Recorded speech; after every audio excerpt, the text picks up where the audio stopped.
Ištrauka iš romano Vedama tamsos 37 skyriaus.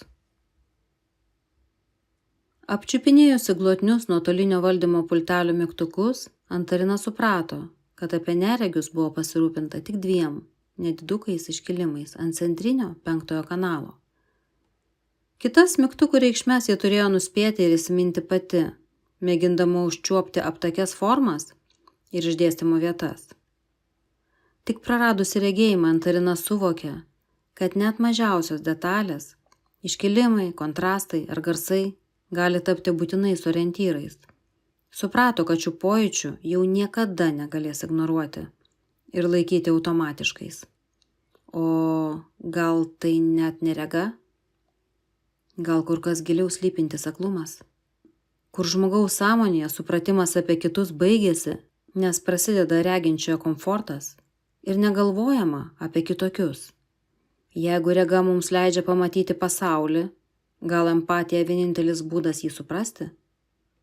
Tik skaudu, kad dažnai tai suprantame praradę. Niurnėdama ir nuobodžiai klaidžiodama tarp lošimo paskolų ir vaistų reklamų, suprato atsiradusi jau ne televizijos, o radijo bangų eteryje. Tuomet sustojo ties nežinoma laida. Tokie jau esam. Sunku ilgai nešioti savyje slogią nuotaiką, ypač kai nesusiję asmeniškai. Matysite, jau greitai dauguma žmonių rinksis kitas temas, nes kas vyksta ne jų kieme, atsibosta. Turbūt girdėjote žodžius, viena mirtis yra tragedija, o daug mirčių statistika. Taip, atsargiai, nelyg bijotų būti pričiuptas, atsakė sodrus vyriškas balsas. Stalinas? Ne. Ir šį kartą nepataikėte.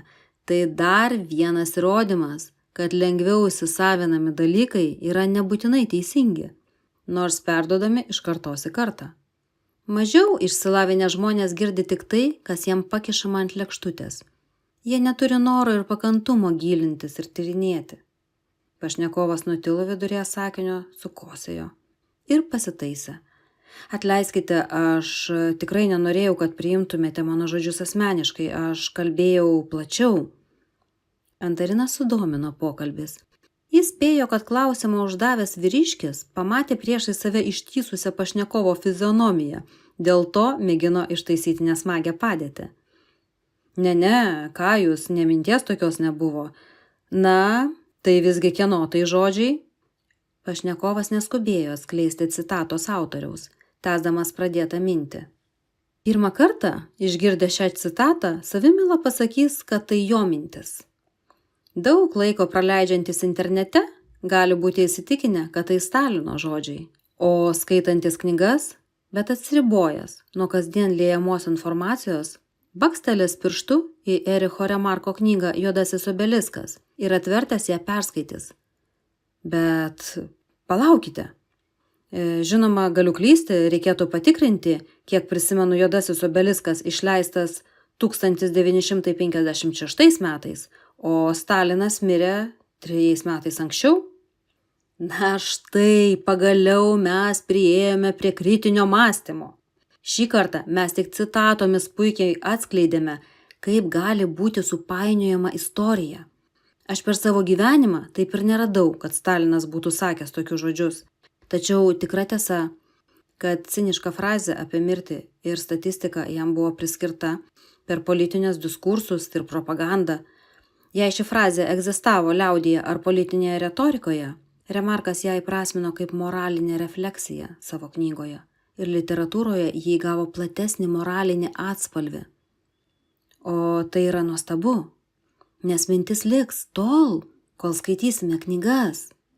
Ir dabar ši frazė jūsų mintise apsigyveno mažiausiai 2 skirtingose kontekstuose. Tikrinkime.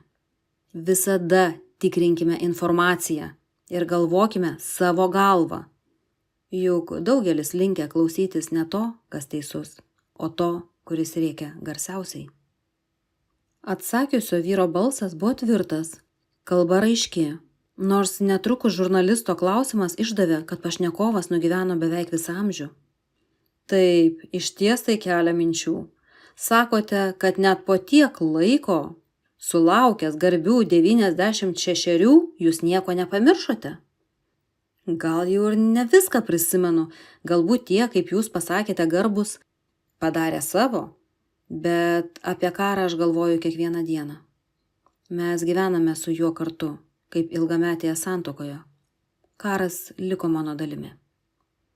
Išduosiu klausytojams paslaptį, kad jūs daugelį metų ieškote žmogaus iš priešo stovyklos.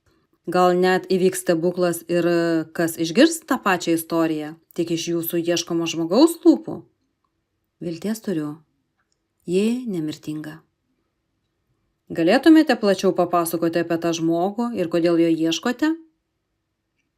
Aš privalau jam atiduoti pagarbą, paspausti ranką ir padėkoti.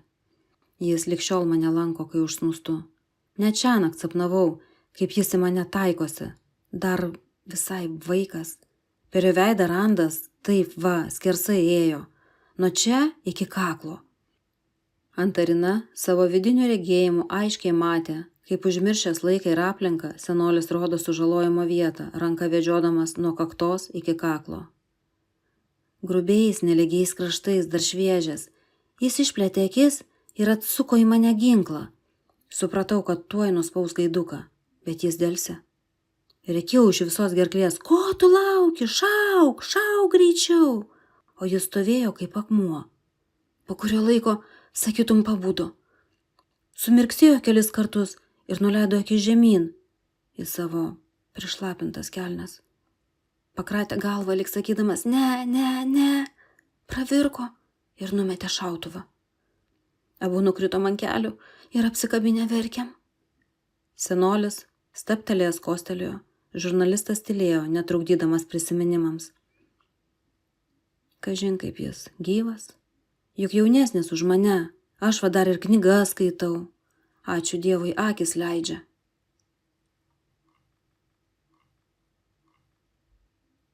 Skaitė knygos autorė Emma Rothwell.